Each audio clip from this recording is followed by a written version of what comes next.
بسم اللہ الرحمن الرحیم۔ السلام علیکم ورحمۃ اللہ وبرکاتہ۔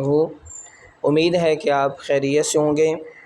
تاجدار کائنات فخر موجودات جناب حضرت محمد مصطفیٰ صلی اللہ علیہ وآلہ وسلم نے ارشاد فرمایا، انما الاعمال بالنیات، کہ بے شک اعمال کا دار و مدار نیتوں پر ہے۔ عزیز طلباء، انسان کی نیت جتنی پختہ ہوگی، جتنی پکی ہوگی، اس کا رزلٹس اسے اتنا ہی جلدی ملے گا، کیونکہ نیت کرنا یہ انسان کا کام ہے، ارادہ کرنا انسان کا کام ہے، اور اس ارادے کو پورا کرنا یہ اللہ رب العزت کا کام ہے۔ تو عزیز طلباء، اگر آپ نے یہ نیت کر لی ہے کہ ہم نے اپنی لکھائی صحیح کرنی ہے، تو اس نیت کو پکا کر لیں اور انشاءاللہ آپ اس میں ایک نہ ایک دن ضرور کامیاب ہو جائیں گے۔ تو آتے ہیں آج کے سبق کی طرف۔ آج ہم گزشتہ سبق سے ایک لفظ جو ہے اس کی بناوٹ پھر دیکھیں گے، کیونکہ یہ جو لفظ ہے آپ کے سامنے تختی نمبر 2 کا جیم عین، اس کی بناوٹ کافی مشکل ہے۔ اس میں آپ ذرا غور سے دیکھ لیں، کل بھی ہم اس پہ بات کر چکے ہیں کہ جیم کے اوپر والا حصہ جو آپ کی مارکر ہے اس کے کونے کے ساتھ بنائیں گے۔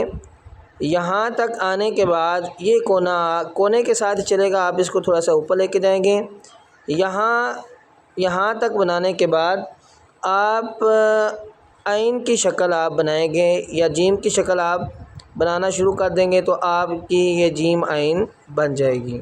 دیکھیں اس طرح، اور پھر اس کے اندر جو جگہ خالی بچی ہے اس کو آپ نے فل کر دینا ہے۔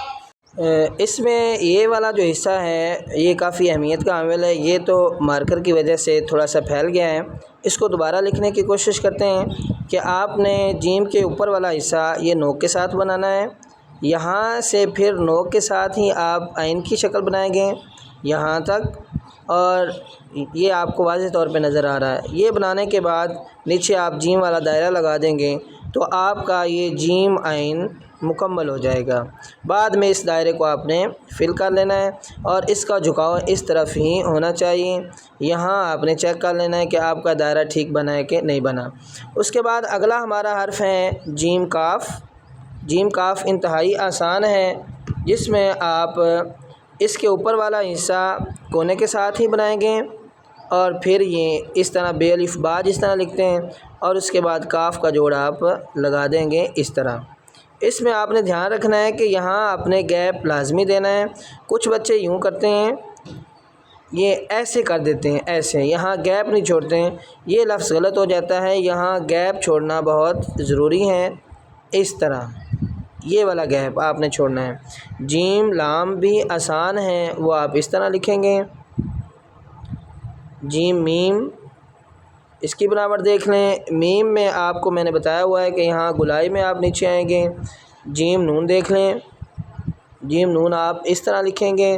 دائرے کا اصول آپ کو بتایا ہوا ہے کہ آپ نے دائرہ یہاں تک روکنا ہے، یہ والا حصہ یہ اوپر جائے، اور یہ ہمارا جیم نون۔ اس میں ایک چیز آپ کو اور بھی بتائی تھی کہ جیم نون آپ اس طرح نہیں لکھیں گے جس طرح بچے کر جاتے ہیں، کہ یہ والا کونا اوپر نظر نہیں آنا چاہیے۔ جس طرح یہ ہے کہ آپ یہاں رکیں، یہاں رک کے پھر نیچے آئے، پھر دائرہ آپ نے اس کا مکمل کر لینا ہے۔ یہ جیم نون ہے۔ اس کے بعد جیم واو آپ لکھیں گے اس طرح، جیم ہے اور جیم یا جی، یہ آپ اس طرح لکھیں گے۔ یہ اس کا اصول آپ نے یاد رکھنا ہے کہ یہاں تک یہ کا پچھلا حصہ اور جیم کا اوپر والا حصہ یہ دونوں آپس میں برابر ہونے چاہیے۔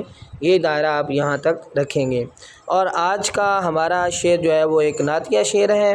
سلام اس پر کہ اسرار محبت جس نے سکھلائے، سلام اس پر کہ اسرار محبت جس نے سکھلائے، سلام اس پر کہ جس نے زخم کھا کر پھول برسائے۔ اس میں عزیز طلبہ یہ لفظ جو ہے اس کا تلفظ اکثر جو بچے ہیں وہ اس کو محبت پڑھ دیتے ہیں، میم کے اوپر پیش پڑھتے ہیں، جبکہ اس کا صحیح تلفظ ہے محبت، میم کے اوپر آپ زبر پڑھیں گے۔ انگلش میں ہم آج سیکھیں گے KLM اور N، بڑا آسان سا ہے۔ سب سے پہلے تو آپ کے دیکھیں، اس کی بناوٹ اس طرح آپ بنائیں گے، اور یہ کونے کے ساتھ نوک کے ساتھ بنائیں گے۔